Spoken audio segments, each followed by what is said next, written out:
falar em maré negra e a grande mancha do lixo do Pacífico, olha só o que eu vou apresentar para vocês.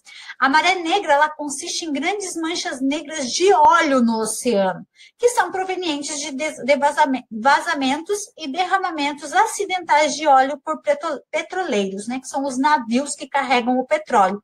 E olha o que eles causam, a morte de muitos animais. Por quê?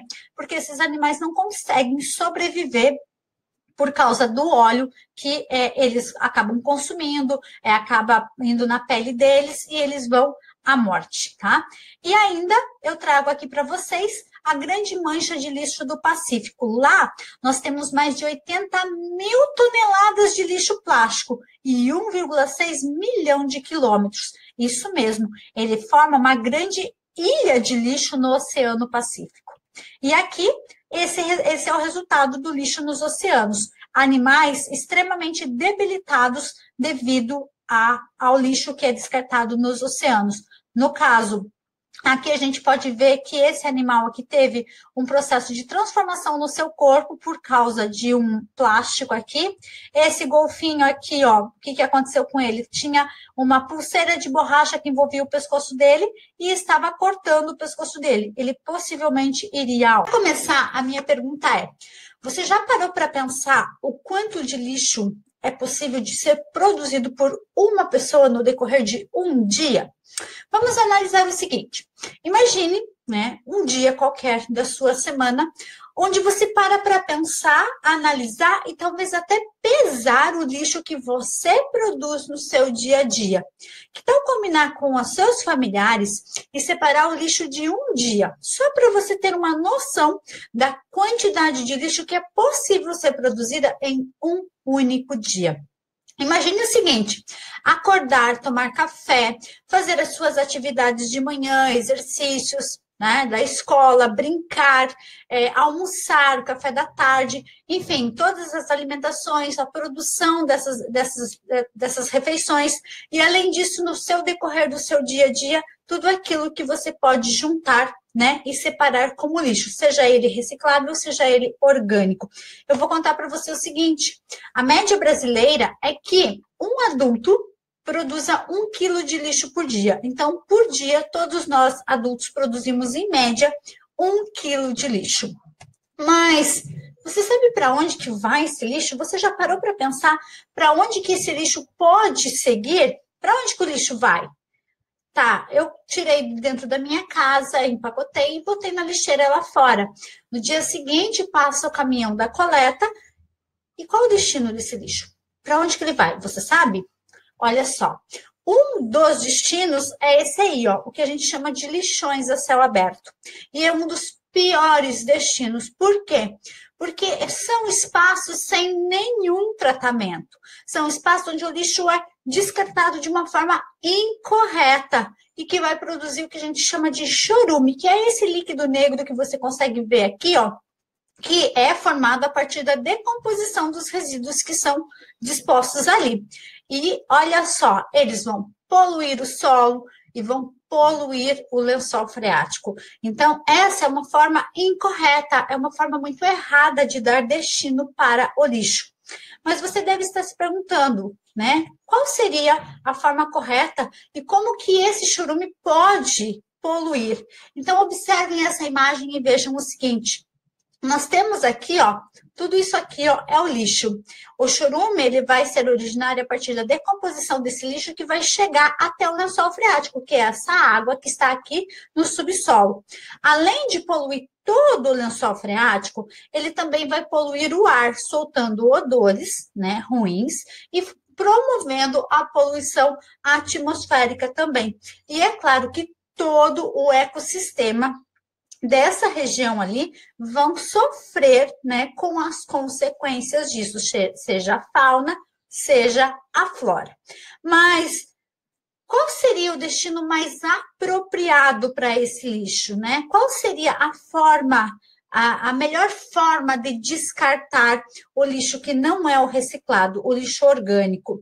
Uma das melhores formas são os aterros sanitários. Sabe por quê? Porque eles estão distantes das cidades, né? Como que é feito um aterro sanitário? São grandes espaços onde é cavado buracos de grande extensão e o solo é impermeabilizado. Essa impermeabilização do solo vai evitar a contaminação do solo e do lençol freático. Além disso, esses resíduos eles são compactados em blocos. Aqui hoje dá para a gente ver os blocos. Na imagem seguinte a gente vai conseguir visualizar ainda melhor. Tá?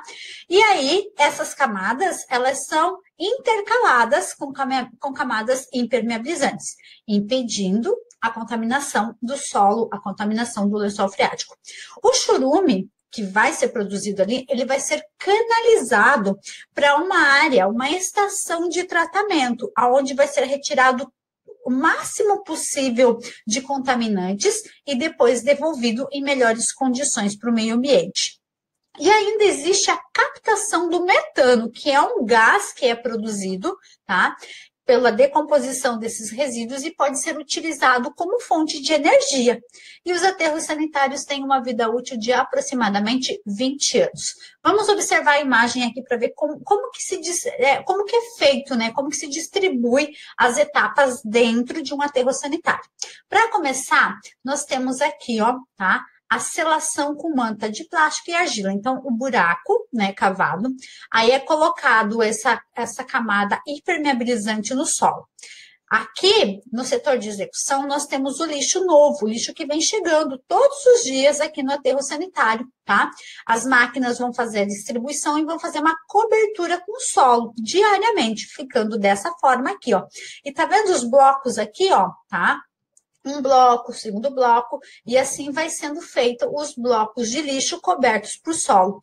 E aqui eu tenho o setor concluído, olha que interessante. Aqui no setor concluído, onde não vai ser mais depositado nenhum tipo de lixo, ele já vem concluído, inclusive com a cobertura vegetal. E olha só, aqui eu tenho a captação do gás metano, que serve, né, como fonte de energia.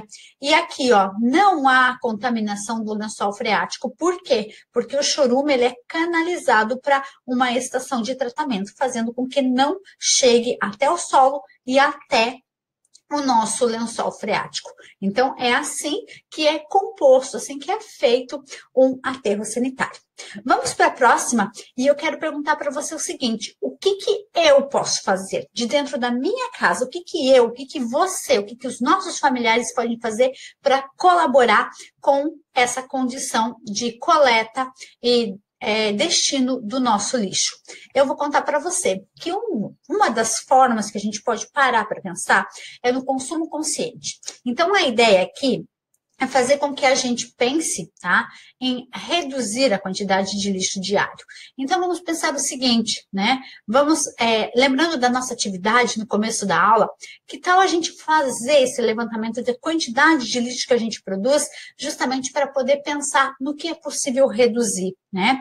Tomar atitudes corretas com relação ao descarte do lixo, portanto, separar o lixo orgânico do lixo reciclável. É um primeiro passo muito importante no nosso dia a dia. Lembrando que o lixo orgânico será destinado para o aterro sanitário e o lixo reciclado para as estações de coleta, o qual pode ser reutilizado.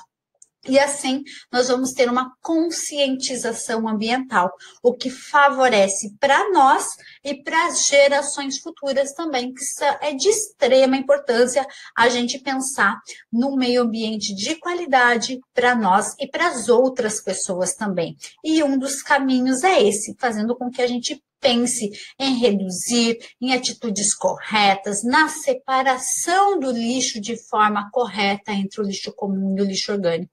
Então, eu vou deixar essa dica aqui para vocês fazerem esse levantamento dessa produção de lixo dentro da sua residência, dentro da sua casa, justamente para você poder parar para pensar no que é possível eu reduzir, no que é possível eu não produzir tanto lixo. Tá?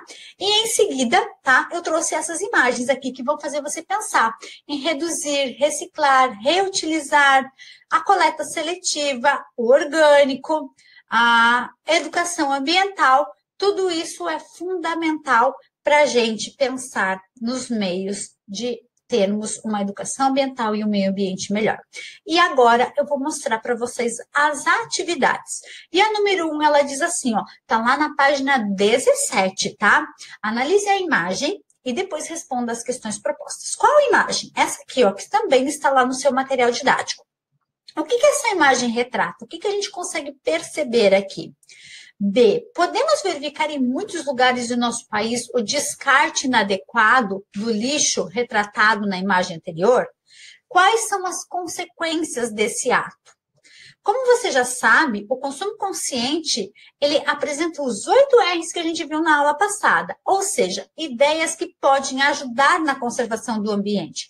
Observando a imagem anterior, poderíamos aplicar algumas dessas atitudes. Se sim, quais delas? Então, se nós observarmos essa imagem aqui, quais atitudes dos 8 R's é possível a gente colocar em prática aqui? Letra D. O que você estudou sobre o consumo consciente e o correto descarte do lixo? Faça um desenho em seu caderno de como deveria ser a imagem acima e depois compartilhe o desenho com seus pais, explicando a eles. Então, observando essa imagem aqui, como que deveria estar este lugar? Deveria estar assim recoberto de lixo? Sim ou não? Se não, pense como ela deveria ser apresentada